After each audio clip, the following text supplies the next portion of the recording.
یہی ہم بات کر رہے تھے کہ فیلڈ مارشل وہاں پر پہنچے ہیں. اس سے پہلے بھی پاکستان کی کوششوں کو، پاکستان کا جو تحرک ہے وہ سب نے دیکھا. اب کہاں پر آ کے بات کھڑی ہے، کس طرح سے آگے بڑھے گی؟ غلام رسول بلوچ صاحب. شکریہ جی، تھینک یو. دیکھیے، یہ لمحہ میرے خیال میں کافی اطمینان کا ہے.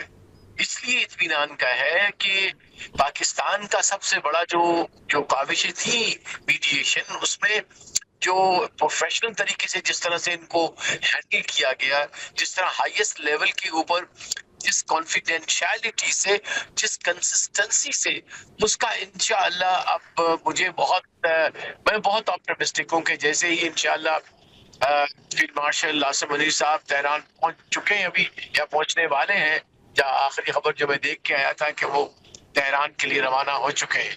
تو اب وہاں پہنچ کے امید مجھے یہی ہے کہ چونکہ گراؤنڈ ورک پہلے ہی ہو چکا ہے، جو دونوں طرف سے ایک دوسرے کو جو انہوں نے فیلر دینے تھے وہ دے چکے ہیں، اور ایک منیمم جو فریم ورک ہے جس کو وہ جو ہے وہ لیٹر آف انٹینٹ بھی کہہ رہے ہیں، کچھ اس کو جو ہے وہ ایک ورک پلان کہہ رہے ہیں، نام جو بھی دے دیجئے، لیکن یہ بات واضح ہو گئی کہ گفتگو کرنی ہے. So it is technical terms میں these are negotiations for holding negotiations. اس میں ہمیں فوراً وہ چیزیں نظر نہیں آئیں گی، لیکن اتنا مجھے اندازہ ہے کہ کچھ سی بی ایم ضرور اناؤنس ہوں گی، کانفیڈنس بلڈنگ میجرز جو بہت ضروری ہے.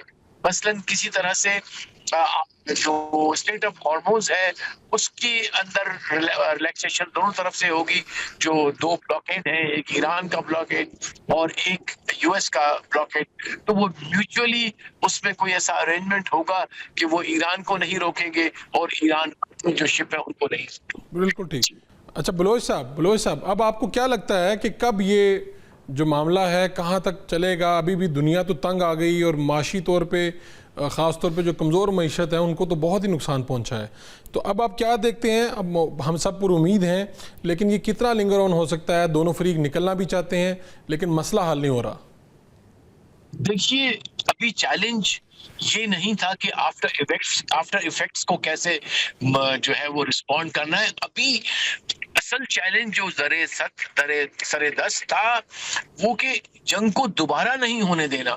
تو اس میں مجھے 90% اب مجھے امید ہو رہی ہے کہ انشاءاللہ دوبارہ پھر یہ جنگ نہیں ہوگی، اور اب جو ہے وہ جنگ کی جو شعلے تھے جو جلا دیتے پورے ریجن کو، اس سے بچت ہو گئی ہے ہماری.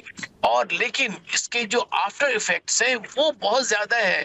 آج میں پڑھ رہا تھا جو ہے وہ chairman of international energy authority جو ہے اس کا، کہ یہ ایون اگر اس وقت 14 ملین آئل جو ہے وہ مارکیٹ سے غائب ہو چکا ہے. اس کا مطلب سپلائی اتنا کم ہے.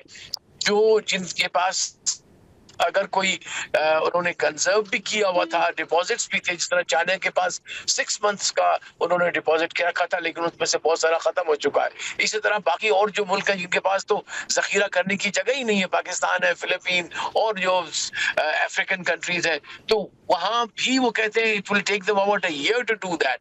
پلس جو بڑا کرائسس اب نظر آ رہا ہے جو ہوپ فلی جلدی ہو جائے گا، وہ ہے فرٹیلائزر کا. 30% of the world fertilizer goes from the Gulf region. اس سے وہ جو فوڈ سیکورٹی کا ڈر تھا، لیکن امید ہے کہ اگر جلدی سے یہ کھل جاتا ہے اسٹریٹ آف ہارموز، تو انٹرنیشنل جو میری ٹائم ٹریفک کھل جائے گی اور ٹروپس وغیرہ پیچھے چلے جائیں گے، تو وہ جو ٹینشن کا ماحول تھا وہ کم ہو جائے گا. پاکستان متحرک ہے، پاکستان سرگرم ہے.